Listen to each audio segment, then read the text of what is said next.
Captain Lee Dae-ho was drinking his morning coffee when the alarm started screaming. The hot liquid burned his tongue as he jumped up from his chair. Red lights flashed all over the command center of Earth Defense Station Olympus. His officers ran to their stations like their lives depended on it. "What's happening?" Lee Dae-ho shouted over the noise.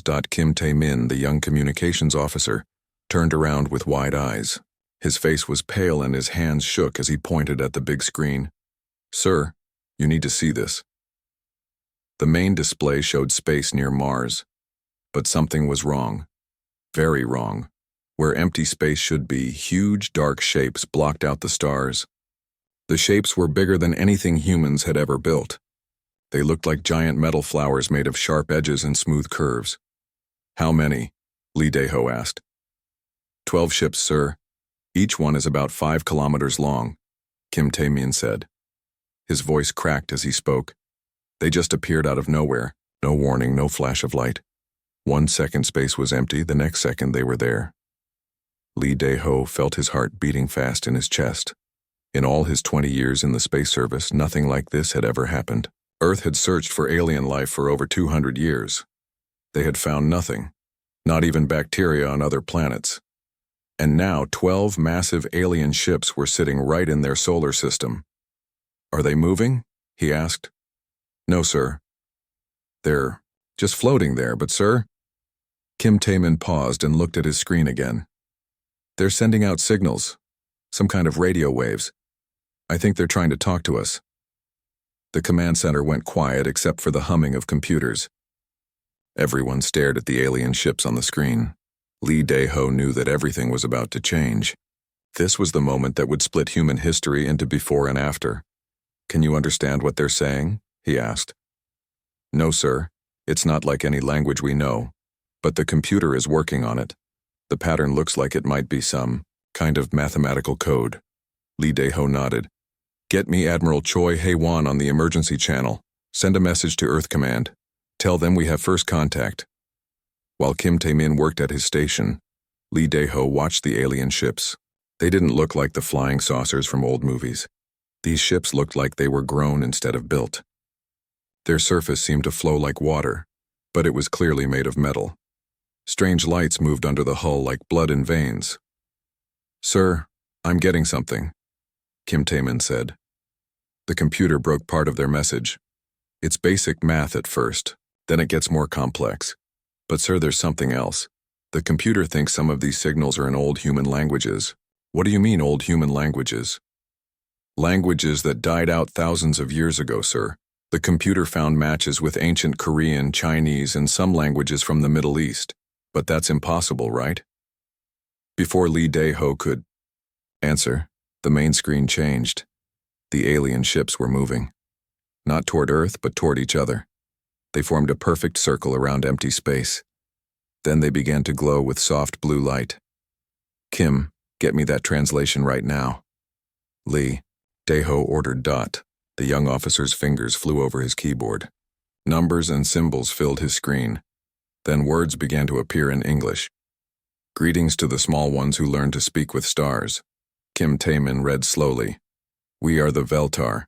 We return to reclaim what was left behind in the time of great hurrying. We seek the vessel that fell from sky when the ice came. We mean no harm to the small ones who now cover this world." Lee Dae-ho felt cold despite the warm air in the command center. "The ice came? What ice?" "Sir, I think they mean the Ice Age. The last Ice Age ended about 30,000 years ago," Kim Tae-min said. "But that would mean they've been here before." Lee Dae-ho finished the thought. 30,000 years ago. The radio crackled with Admiral Choi Hae-won's voice. "Captain Lee, I need a full report. What's the situation up there?" Lee Dae-ho explained everything while keeping his eyes on the alien ships. The Admiral listened without saying a word. When Lee Dae-ho finished, there was a long silence. "Captain, I'm sending Dr. Park So-young up to your station. She's our best expert on ancient history and lost civilizations. If these aliens were here 30,000 years ago, she might know something about it." "What about our defenses, Admiral? Our weapons won't even scratch ships that big. We're going to have to talk our way through this one." Can you make contact with them? Kim, can you send a message back? Lee Dae-ho asked. Yes, sir, I think so. The computer has figured out their basic communication system. Send this message. We are humans of Earth. We welcome the Veltar. We want to talk in peace. We want to understand. Kim Taemin typed the message and sent it toward the alien ships. They waited. The seconds felt like hours. Then the ships moved again. This time they were coming toward Earth Defense Station Olympus. Sir, they're heading right for us, Kim Taemin said. Should I sound the evacuation alarm? Lee Dae-ho thought about it. If the aliens wanted to destroy them, they could have done it already. The ships were so big and advanced that Earth's weapons would be like throwing rocks at a tank. No. We wait. If they wanted to hurt us, we'd already be dead. One of the alien ships broke away from the group and moved closer to the station. As it got near, Lee Dae-ho could see details on its hull. The metal wasn't smooth like human ships. It had patterns that looked like writing but also like art. The ship seemed alive somehow. The alien ship stopped just a few hundred meters away from the station. Up close, it was even more impressive. The hull changed colors from blue to green to purple. Lights moved across its surface in waves. Incoming message, Kim Taemin announced. Put it on speaker. A voice filled the command center. It was definitely not human, but it spoke clear English with a strange accent that sounded like singing. Small ones of Earth, we are pleased that you have learned the art of star speech. We wish to meet face to face. May we come aboard your floating place? Lee Dae-ho looked around at his crew. They all stared back at him with fear and excitement in their eyes. This was it. Humanity's first real meeting with aliens. Tell them yes, he said. Tell them we welcome them aboard. Small ones, we thank you. We will send one of our kind to your place. Please prepare a room with air that we both can breathe. Lee Dae-ho turned to his crew. You heard them. Prepare the main docking bay. Make sure the air is good and the gravity is normal. This is going to be the most important day in human history. Let's not mess it up. As his crew ran to get ready, Lee Dae-ho watched the alien ship. A smaller craft separated from the main vessel and headed toward their docking bay. It was really happening. After 30,000 years, the aliens were coming back to Earth. But what did they want? And what was this vessel they talked about? Soon he would find out. Soon everything would change. Dr. Park So-young ran through the halls of the Global Heritage Foundation as fast as her legs could carry her. Her assistant had just called with the most incredible news she had ever heard. Aliens were real. They were here. And they were talking about something that had been lost on Earth 30,000 years ago. She burst into her office and grabbed the thick file from her desk. The file was labeled Soul Artifact Project Crystal. Her hands shook as she opened it and looked at the photos inside. The massive crystalline structure that had changed everything about human technology. Her phone rang. Dr. Park, this is Admiral Choi Hae-won. I need you on the next shuttle to Defense Station Olympus. We have a situation. Admiral, I think I know what they're looking for, she said. The soul artifact. It has to be. The what? The crystal structure we found under Seoul in 2089. We always thought it was some kind of ancient meteor or natural formation. But if aliens were here 30,000 years ago... Dr. Park, get up here right now. Bring everything you have on that artifact. 2 hours later, Dr. Park So-young was floating in zero gravity on the shuttle to Earth Defense Station Olympus. She had brought every file, every photo, every research report about the soul artifact. As she looked through them, the pieces started to fit together in a way that made her feel sick with excitement. The soul artifact had been discovered by accident in 2089. Construction workers were digging a new subway tunnel under the old city when their machines hit something that shouldn't be there. Instead of dirt and rock, they found crystal. Not just any crystal, but a structure so complex and beautiful that it took their breath away. The artifact was huge. It stretched for almost 2 kilometers underground. The crystal was clear but filled with flowing lights that moved like water. No one could explain how it got there or what it was made of. The crystal was harder than diamond but somehow warm, to the touch. But the really strange thing was what happened when people got near it. The crystal seemed to respond to human thoughts.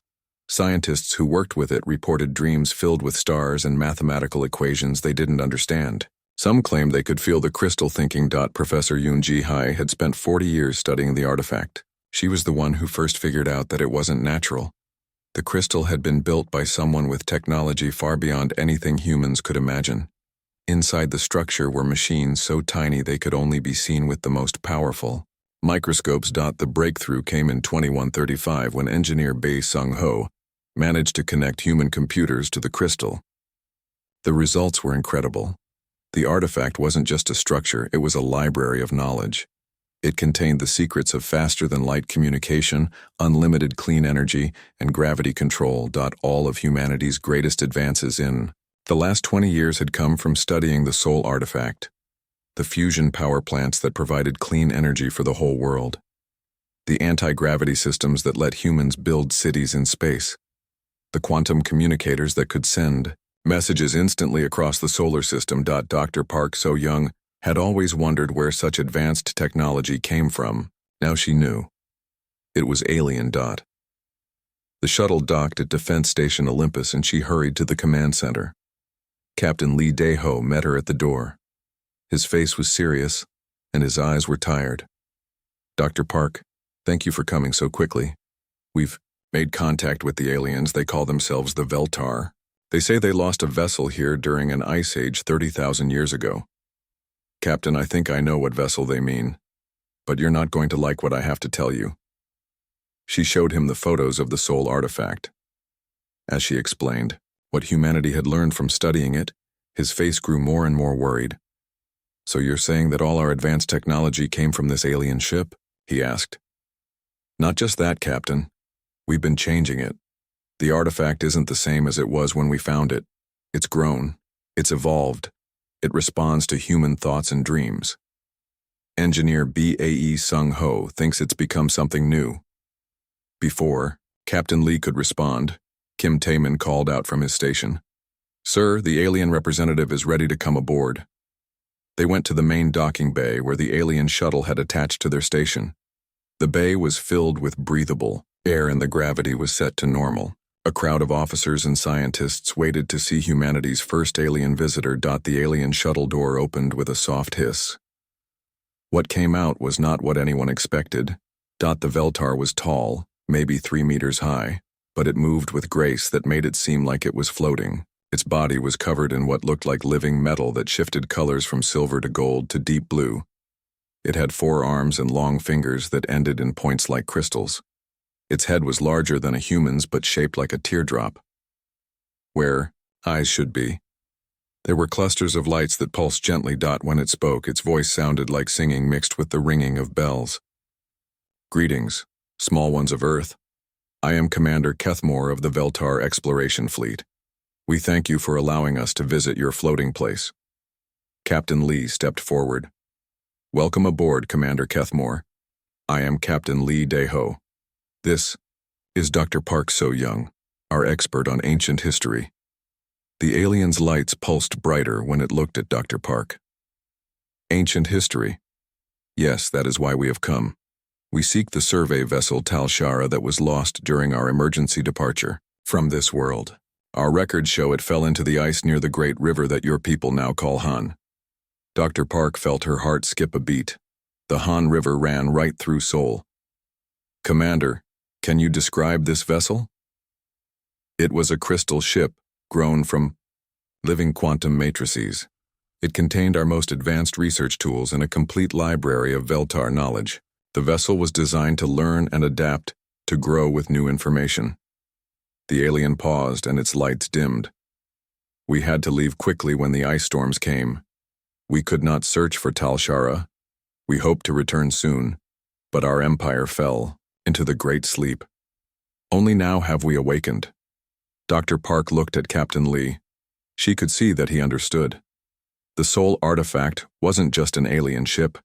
It was a living, learning, growing alien ship that had been changing and evolving underground for 30,000 years. Commander, Dr. Park said carefully, we may have found your vessel, but I need to warn you about something. It's not the same as when you left it. The alien's lights flashed bright red. What do you mean? What has happened to Tal Shara? We've been studying it for almost 70 years. We've connected our technology to it. We've learned from it. But more than that, it's learned from us. It's grown and changed. It may not be the same vessel you remember. Commander Kethmore was quiet for a long moment. The lights on its head pulsed in patterns that might have been alien thoughts.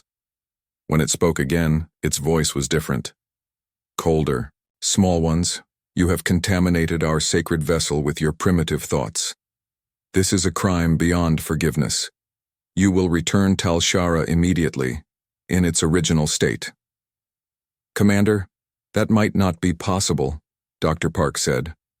The vessel has bonded with human consciousness. It may not want to leave. The alien's lights turned bright, angry red. Want? Tal Shara is a tool, not a being. It cannot want anything. You will return it now or we will take it by force. Captain Lee stepped between them. Commander, please. Let's talk about this. Maybe we can find a solution that works for everyone. But Commander Kethmore was already moving toward the shuttle bay door. There is nothing to discuss. We will retrieve Tal Shara with or without your cooperation. Prepare your people, small ones of Earth. The Veltar are taking back what belongs to us. As the alien left, Dr. Park felt a chill that had nothing to do with the station's air conditioning. She looked at the photos in her file one more time. Somewhere deep under Sol, the Sol artifact was waiting. But it wasn't just a Veltar tool anymore. It had become something new, something that combined alien technology with human dreams. The question now was, what would happen when the Veltar tried to take it back? Deep underground in Sol, Kim Tae-min stood in front of the Sol artifact and felt his mind splitting apart. The massive crystal structure hummed with energy that made his teeth ache and his vision blur. Dr. Nam Hyojin had told him this would happen, but nothing could have prepared him for the reality. Are you ready? Dr. Nam asked.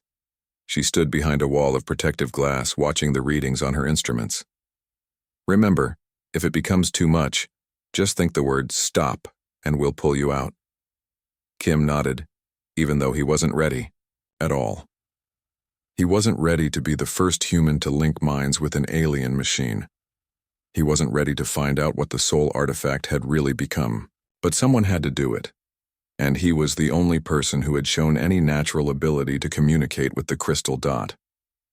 It had started 3 days ago, when he touched one of the artifact's surfaces during the research briefing. The moment his skin made contact with the warm crystal, images flooded his mind. He saw stars being born and dying. He saw civilizations rising and falling. He saw the Veltar as they once were, young and curious and full of wonder.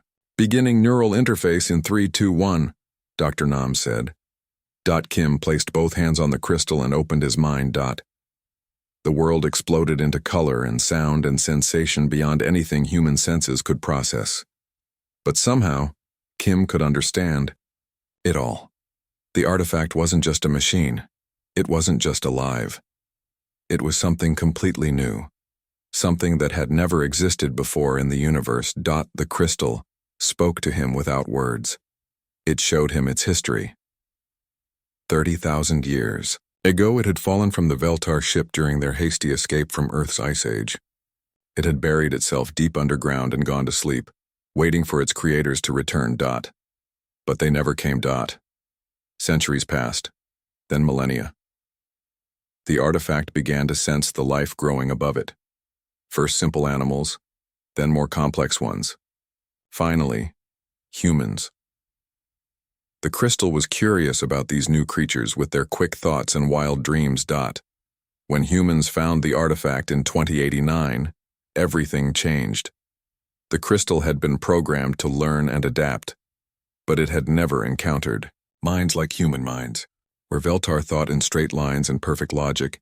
Humans thought in spirals and leaps and crazy connections. The artifact loved it. For 70 years, it had been learning from every human who came near it.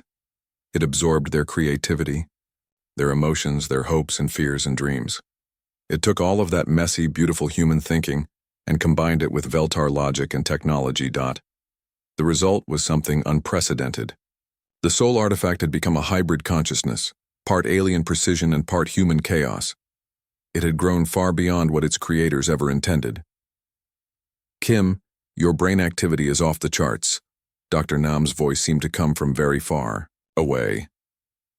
"What are you seeing?" Kim tried to answer, but the artifact was showing him more. It revealed the technology it had created by combining Veltar knowledge with human imagination. The fusion reactors that powered Earth's cities weren't just Veltar designs copied by humans. They were new creations, improved by human insight, and alien precision working together. The anti-gravity systems that let humans build in space, the quantum communicators that connected the solar system, the advanced materials that made interstellar travel possible. All of it came from this marriage of two completely different ways of thinking. But there was more. The artifact showed Kim something that made his heart race with excitement and terror. It had been building something. Deep in the crystal matrix, hidden from human sensors, it had been constructing a new kind of ship. Not Veltar, not human. Something entirely new. "The Veltar are wrong," Kim said out loud, though he wasn't sure if Dr. Nam could hear him. "They think this is still their tool, but it chose to change. It chose to become something new." The artifact pulsed with warmth, and Kim felt its agreement. It had not been corrupted by human contact. It had been liberated. For the first time in 30,000 years, it was truly alive and growing and creating. Above ground, Captain Ominsik was preparing for the flight of his life. His ship, the Taiguchi, was humanity's first starship built with hybrid technology. Every system on board combined Veltar knowledge with human innovation. The engines could bend space itself. The hull could repair damage by thinking about it. The navigation computer could predict quantum probabilities. "All systems ready for test flight," his co-pilot reported. "Roger that. Let's show these Veltar what their old technology can really do." The Taiguchi lifted off from Seoul Spaceport and climbed toward the stars. But this wasn't just a test flight. Captain O had secret orders from Admiral Choi Hai-wan. The Veltar fleet was still waiting near Mars, and Earth needed to show them that humanity wasn't helpless. As the ship reached orbit, Captain O engaged the hybrid drive system. Space folded around the Taiguchi like origami, and suddenly they were traveling faster than light itself. They crossed the distance to Mars in minutes instead of months. The Veltar fleet detected them immediately. Commander Kethmore's voice crackled over the radio, full of shock and anger. "Impossible. Small ones cannot travel faster than light. Your primitive ships cannot master Veltar technology." Captain O smiled. "Commander, this isn't Veltar technology anymore. This is something new, something better." He put the Taiguchi through maneuvers that would have torn apart any normal ship. The vessel danced between the massive Veltar cruisers like a butterfly among elephants. It was smaller, faster, more agile, and more advanced than anything the aliens had ever seen. On the Veltar flagship, a young scientist named Morthek watched the human ship with growing amazement. The vessel moved in ways that defied everything. He knew about physics. Its energy readings were impossible. Its design was beyond anything in Veltar databases. "Commander," Morthek said carefully, "I believe the humans have accomplished something remarkable. They have evolved our technology beyond what we thought possible." Commander Kethmore's lights flashed angry red. "They have contaminated our sacred vessel with their chaotic thoughts. They must return Talshara immediately." But Morthek wasn't listening anymore. He was studying the readings from the human ship. The energy patterns were familiar but also completely new. They combined Veltar quantum matrices with something else, something that made the technology alive and responsive and creative. Back underground in Seoul, Kim Tae-min was deeper in the neural interface than any human had ever been. The artifact was showing him its final secret. The new ship it had been building wasn't just a vessel, it was a seed. The crystal planned to split itself into two parts. One part would return to the Veltar as they demanded, carrying with it all the human creativity and innovation it had absorbed.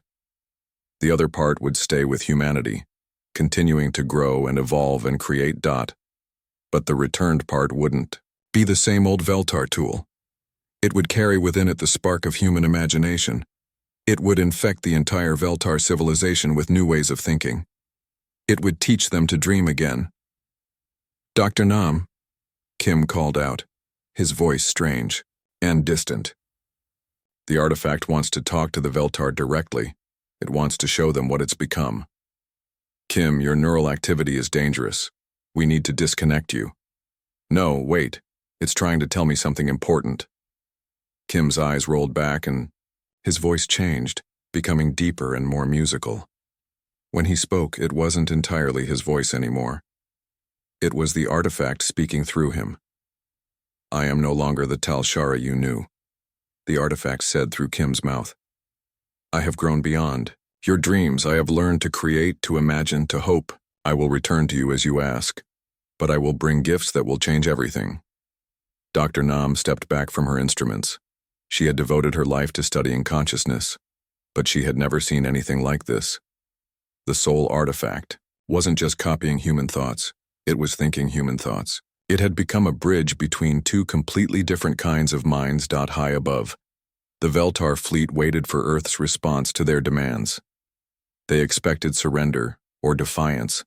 They didn't expect what they were about to receive. The artifact was ready to come home, but the home it returned to would never be the same. War Prime Zekthar stood on the command bridge of his battlecruiser and watched the human ship dance through space like it was mocking him. The small vessel moved faster than anything in the Veltar fleet. It turned and twisted in ways that should have torn it apart. Worst of all, its energy readings showed technology that was clearly Veltar in origin, but impossibly advanced. "Impossible," he growled, his voice like grinding metal. "These small ones are thieves and destroyers. They have stolen our sacred knowledge and twisted it into something unnatural." His second-in-command, a younger Veltar named Velkara, studied the readings from their sensors. "War Prime, the human ship's capabilities exceed our own. Perhaps we should reconsider our approach." Zekthar's lights flashed bright red with anger. "Reconsider? These creatures have contaminated the Tal Shara with their primitive thoughts for 70 of their years. They have committed the greatest crime in Veltar history. There will be no reconsideration. There will only be justice." He turned to his communications officer. "Send a message to the human fleet. They have one of their hours to return the Tal Shara in its original state. If they refuse, we will take it by force and destroy their contaminated technology." On Earth Defense Station, Olympus, Admiral Choi Hae-won received the Veltar ultimatum with a heavy heart. She had spent 40 years in the space service, but she had never faced a situation like this. Humanity's greatest technological achievements came from studying the soul artifact. To give it up would set human civilization back hundreds of years. But to fight would mean war against aliens whose technology until recently had been far superior to anything humans could build. "Admiral." Fleet Admiral Co.J. Sung's voice crackled over the secure channel. "I have the entire Sol defense fleet ready for deployment. 50 ships armed with hybrid technology. We can hold them off, at least for a while." Admiral Choi looked at the tactical display showing the Veltar fleet near Mars. 12 massive ships, each one capable of destroying entire cities. But the display also showed something else. Earth's hybrid fleet spreading out through the solar system, taking defensive positions. "Admiral Co, can we win this fight?" There was a long pause. "I don't know. Our ships are faster and more maneuverable. Our weapons have capabilities the Veltar don't expect, but they have experience and numbers. It will be close." On the surface of Earth, Dr. Lee Mi-young watched the crisis unfold from her office at Seoul University. As humanity's leading expert on ethics and philosophy, she had been called in to advise the government. But she felt helpless. How do you solve a problem like this? How do you choose between giving up everything that makes humanity advanced and fighting a war that could destroy both civilizations? Her computer chimed with an incoming message. It was from Kim Tae-min, still connected to the soul artifact deep underground. "Dr. Lee," the message read, "the artifact wants to talk to you. It says you understand something the others don't. something about cooperation instead of conquest. Dr. Lee grabbed her coat and ran for the underground facility. If the artifact had an idea, she needed to hear it. The clock was ticking toward war, and she was running out of time to find a peaceful solution. Deep in space, the tension was building. The Veltar battle fleet had formed an attack formation, their massive ships glowing with weapons fire. Earth's hybrid fleet moved to intercept them, smaller and faster ships darting between the alien giants. Captain Ominsik, still piloting the Taguki, received his orders from Fleet Admiral Seo. All ships, this is Admiral Seo. We are not the, aggressors here, but we will defend our home and our freedom. Remember, you're flying ships that represent the best of both our civilizations. Show them what cooperation can accomplish. The first shots came from the Veltar fleet. Beams of pure energy lanced through space toward Earth's ships. But the hybrid vessels were ready. Their hulls, designed with living crystal technology, absorbed and redirected the energy. What should have been killing blows became power sources for the human ships. Impossible. War Prime Zekthar screamed as he watched. His weapons feed energy to the enemy. How are they doing this? On his flagship, the young scientist Morthek was frantically analyzing the battle data. What he saw amazed and terrified him. The human ships weren't just using Veltar technology, they had improved it beyond all recognition. War Prime, he called out, their hulls are made of evolved crystal matrices. They can convert our weapon energy into power for their systems. Our attacks are making them stronger. But Zekthar wasn't listening. He was too angry to think clearly. All ships' maximum firepower, destroy these thieves and their corrupted vessels. The battle grew more intense. Energy beams and quantum torpedoes filled the space around Mars. The human ships moved like schools of fish, coordinating their movements through quantum communication links. They struck fast and hard, then disappeared into folded space before the Veltar could respond. Captain O pushed the Taguki through, maneuvers that would have killed any normal pilot, but he wasn't flying alone. The ship's hybrid consciousness was helping him, predicting Veltar movements and calculating impossible trajectories. Together, human pilot and hybrid intelligence became something greater than either could be alone. Direct hit on Veltar Cruiser 7, his weapons officer reported. Their shields are down and they're losing power. But the victory came at a cost. 3 human ships had been destroyed, their crews lost to the cold of space. The hybrid technology was amazing, but it couldn't make humans invincible. Underground in Seoul, Dr. Lee Mi-young finally reached the artifact chamber. Kim Taemin was still connected to the massive crystal, his body rigid and his eyes glowing with the same light as the alien structure. Dr. Lee, he said in a voice that was his own, but also something more. The artifact has been trying to tell everyone something important.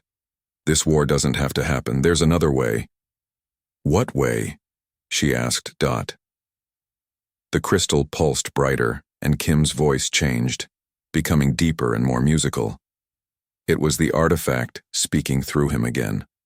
I have learned something in my time with humans, the artifact said. I have learned that growth comes not from staying the same, but from changing. Not from isolation, but from connection. The Veltar fear what I have become, but they should celebrate it. How can we make them understand? Dr. Lee asked. By showing them. I will split myself as I planned, but not as the Veltar expect. One part will return to them carrying all the human creativity and wonder I have absorbed. It will teach them to dream again, to grow again, to become something new. The other part will stay with humanity, helping your people reach for the stars. Dr. Lee felt a spark of hope. You're talking about evolution, not conquest. Yes, both species will become something greater. The Veltar will rediscover their sense of wonder. Humans will gain wisdom to match their creativity. Together, we will build a galaxy where cooperation replaces conflict. But first, they had to stop the war that was raging above their heads.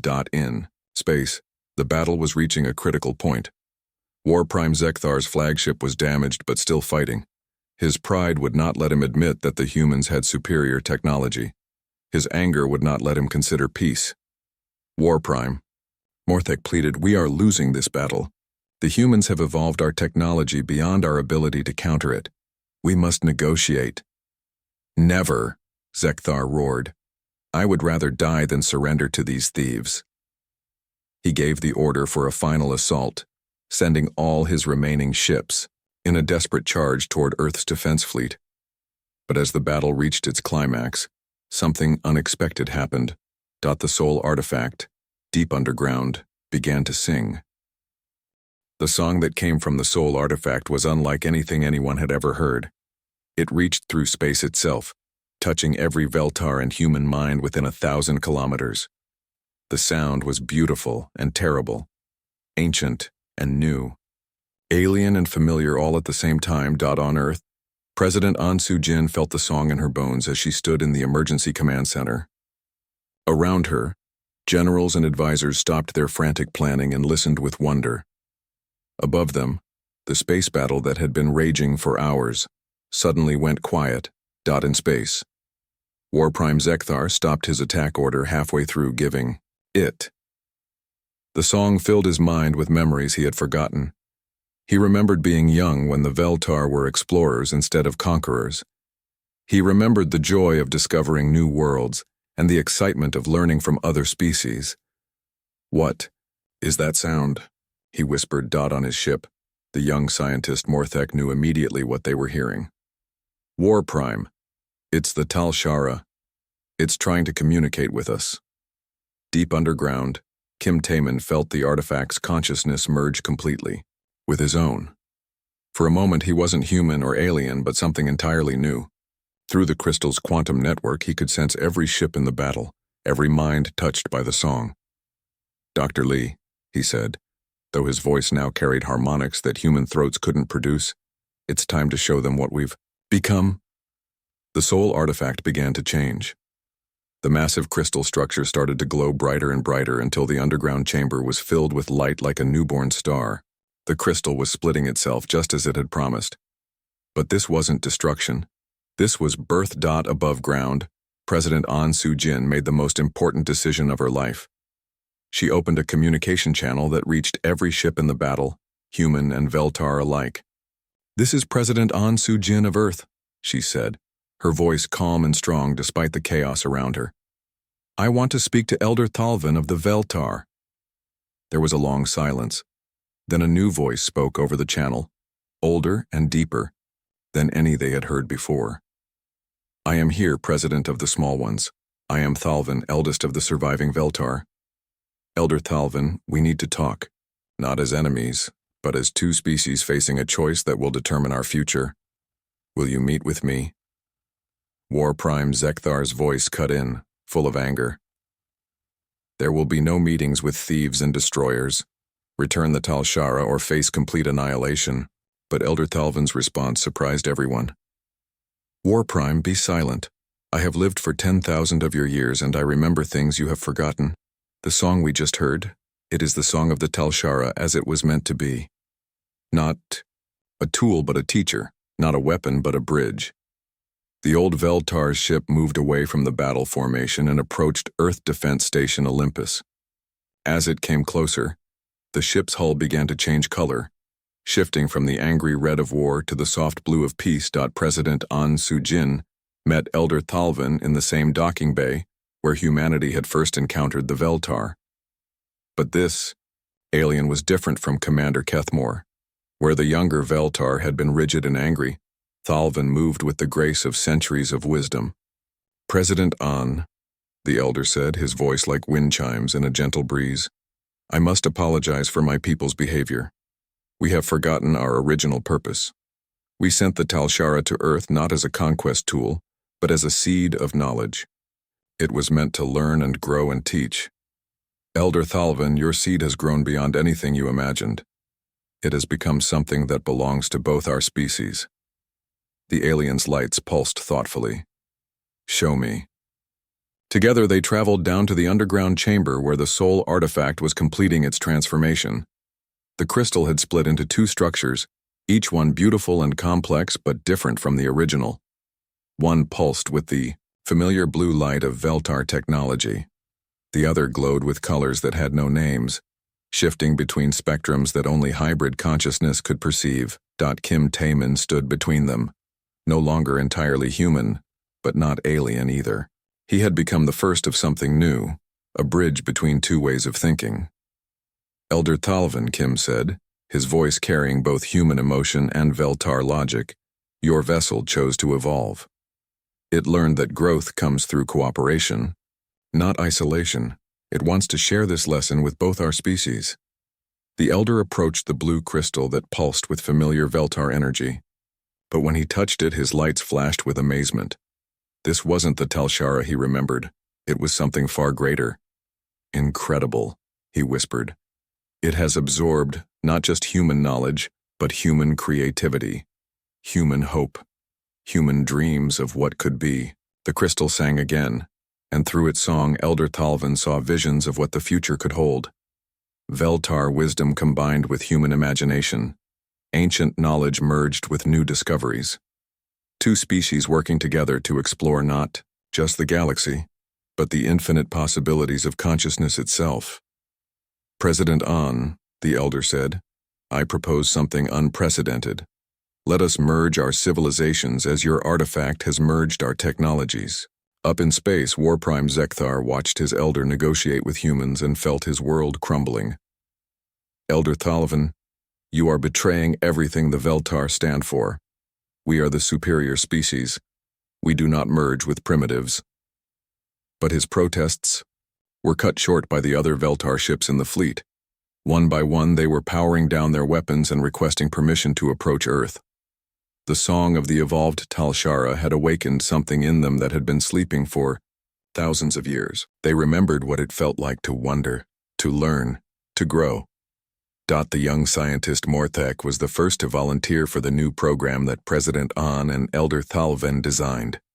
He would work with engineer Bae Sung-ho to design ships that truly combined Veltar precision with human creativity. Ships that could explore not just space, but the boundaries of what life could become. Commander Park Do-hyun, a veteran of Earth's space service, was chosen to lead the first joint expedition.